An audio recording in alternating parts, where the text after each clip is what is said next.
It's kind of wild how quiet it is out here.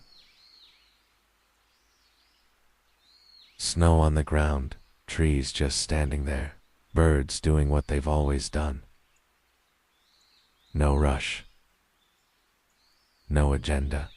Being out in nature does that to me, pulls me back into the present moment, whether I want it or not. Makes everything slow down enough to feel real again. Standing out here, it's hard not to realize how small I actually am. Just a speck in something way bigger than me. An ant, really. My little life doesn't mean much in the grand scale of things. And somehow, I still feel the need to share a piece of it. Not because it's special, not because I have answers, but because I know what it's like to feel stuck, angry, lost, like you're carrying more than you should have to. So today, I just want to tell a small part of my story. If it helps one person keep going when things get heavy, then it was worth saying out loud. Not sure really where to begin with all this beautiful nature around me. Takes me back to the better days being out here. Simpler times, when growing up everything felt normal enough. Nothing stood out, nothing felt broken. Then I met pain for the first time, real physical pain, and that was the beginning. Pain.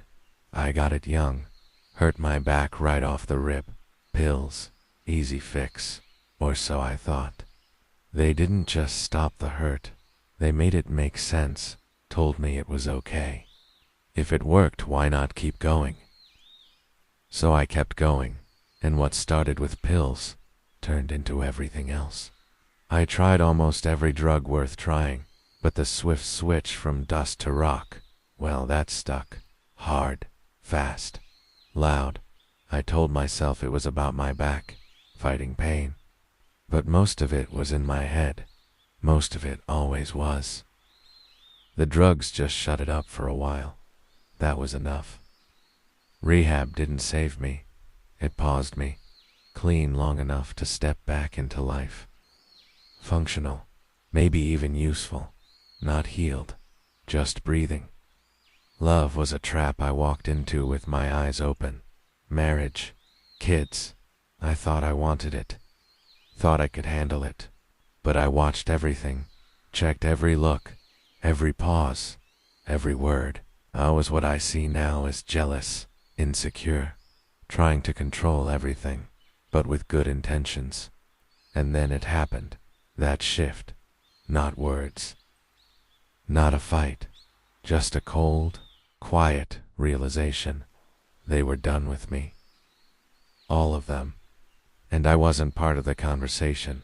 The anger came fast and it came wrong. Tight, dense, swelling under my skin with nowhere to go. I've been angry before, plenty of times. This was different, dangerous. Not to them, to me. I wanted to speak, needed to, not to win, not to threaten, just to tell the truth. To defend myself against something I knew wasn't real. To say my piece, but I wasn't allowed. The law said no. New York gave me a stay-away order based on lies. Every day it burned under my skin. Every day I had to breathe it down, swallow it, hold myself back. If I acted, if I pushed even a little, I'd go to jail, and I knew it. Knew I couldn't trust myself. That's why I kept going to Florida. Fresh air, distance, safety. I'd only come back to New York for court, 'cause I couldn't risk losing control. Because rage doesn't care about rules, and I did, so the anger stayed inside. It built up in waves. Some days it sat in my chest, like a weight. Other days it buzzed in my hands, my teeth, my thoughts. I had to stop myself. Stand still. Breathe. Count. Because I knew if I acted, if I said the wrong thing, even a fraction of what I felt, it'd end me. Literally. New York didn't help. New York poured gasoline on it and called it procedure. Cold systems. No room for nuance. No room for context. No room for me. I wasn't treated like a person who was hurting. I was treated like a problem to be processed. That machinery didn't just fail my family. It helped tear it apart. I swallowed things no one should have to swallow. Rage I'd never felt before. The kind that makes you understand how people ruin their own lives in a single afternoon. I didn't break the law. It's not because I wasn't capable. It's because I was terrified of what would happen if I did. That restraint cost me something. Maybe it saved me too. I don't know yet. What I do know is that was the moment something closed. Not slammed, just closed.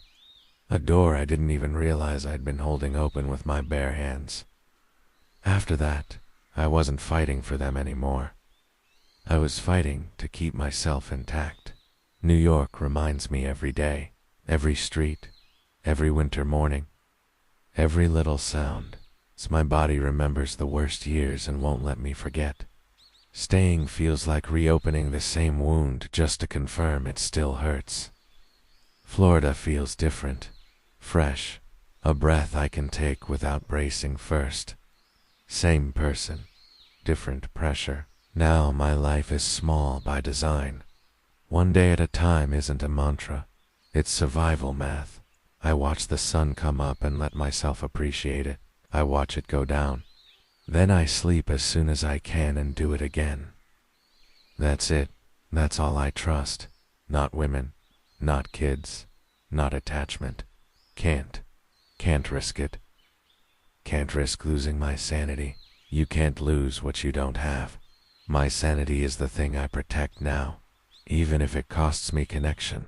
This isn't peace, it's containment. But it's honest. I know my patterns. I know what I can't survive again. I'm still here, still breathing, still awake, still choosing morning over oblivion. Not fixed, not done, just alive. I'm not telling this story because I'm broken. I'm telling it because I lived through it. Something inside of me opened its eyes like flipping a switch to a dark room. Through this I met my shadow. I became it. The anger, the fear, the parts of me that don't play nice. I didn't try to kill those parts. I learned how to keep them on a leash. That changes how you move through this world. I don't rush anymore. I don't explain myself much. I pay attention. I choose where I stand and who I stand near. I know what I'm capable of when I'm pushed. I also know what happens when I don't walk away, so I walk away when I need to. I'm still moving forward, still learning, still here. Not looking for trouble, but certainly not afraid of it.